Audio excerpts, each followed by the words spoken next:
"Stop breathing like a pig," Dad said. Mom laughed. "Finally, you look as cheap as your life." I didn't cry. I didn't scream. I wiped the blood and made sure they would never laugh again. I woke to the sound of glass shattering, except it wasn't the floor it hit, it was my face. A sting, a warmth, my vision blurred red. Dad's shadow loomed above me, his breath heavy with whiskey. Mom sat in the doorway, arms crossed, smirking like it was a show she'd bought tickets for. They didn't see fear in my eyes that night. They saw calculation. It wasn't always like this. Once they were my protectors. I used to wait by the window for Dad to come home, thinking his footsteps meant safety. I used to believe Mom's laughter was joy, not cruelty disguised as humor. But I learned early, in this house, love was a weapon. Affection came with sharp edges. At first I told myself they were just tired, stressed. The insults started small, the punishments smaller, until smaller became a bruise on my ribs, until smaller became the sound of my jaw clicking when I chewed. The night of the glass wasn't the first time they hurt me, but it was the first time I stopped being their victim. Lying there, blood soaking my pillow, I realized something. People like them don't stop until someone stops them, and I would. I didn't fight them head on. That's how you lose. I became quiet, agreeable, harmless. I laughed at Dad's jokes, flinched on cue, thanked Mom for her honesty. They thought I'd broken.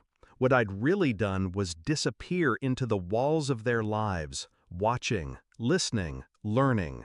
Dad liked control. He liked money more. Mom liked status. She liked the neighbors thinking we were perfect. Perfect was easy to break if you knew where to press. I started with the accounts. Dad was careless with his passwords. Mom never logged out of her email. I learned about the offshore savings, the credit lines, the debt they hid from each other. I copied everything, every number, every transfer. Then I waited. The fights between them were already frequent. I made them worse. An anonymous tip to Dad about a man Mom was meeting. A message to Mom with proof Dad was moving money without telling her. They tore into each other. Next, I called in favors. Mrs. Gray across the street worked at the child welfare office. Mr. Lee, 2 doors down, was a reporter who hated bullies. I made sure they both knew, without knowing it was me, that my parents liked to discipline their child with broken objects. The collapse started small.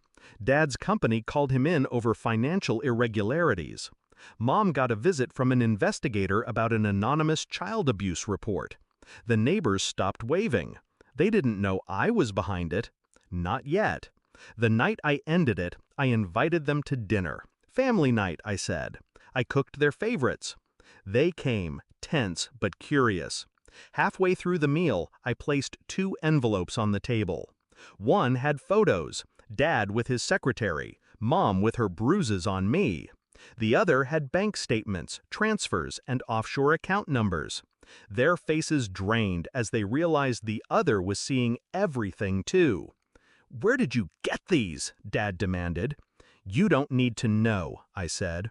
Mom's voice shook. You did this?" I smiled. "I made sure the world sees you the way I do." By the time the police knocked, I'd already called the press.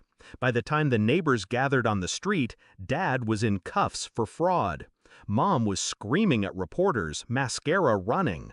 And I stood in the doorway, calm, bloodless this time. I didn't stay to watch them drive away. Justice isn't in the spectacle, it's in the silence after. The house was quiet for the first time in years. I could hear my own breathing, steady and unafraid. They thought they'd taught me fear. They taught me patience. And patience is what killed them, long before the law did. I still breathe loudly sometimes, not because I have to, because I can.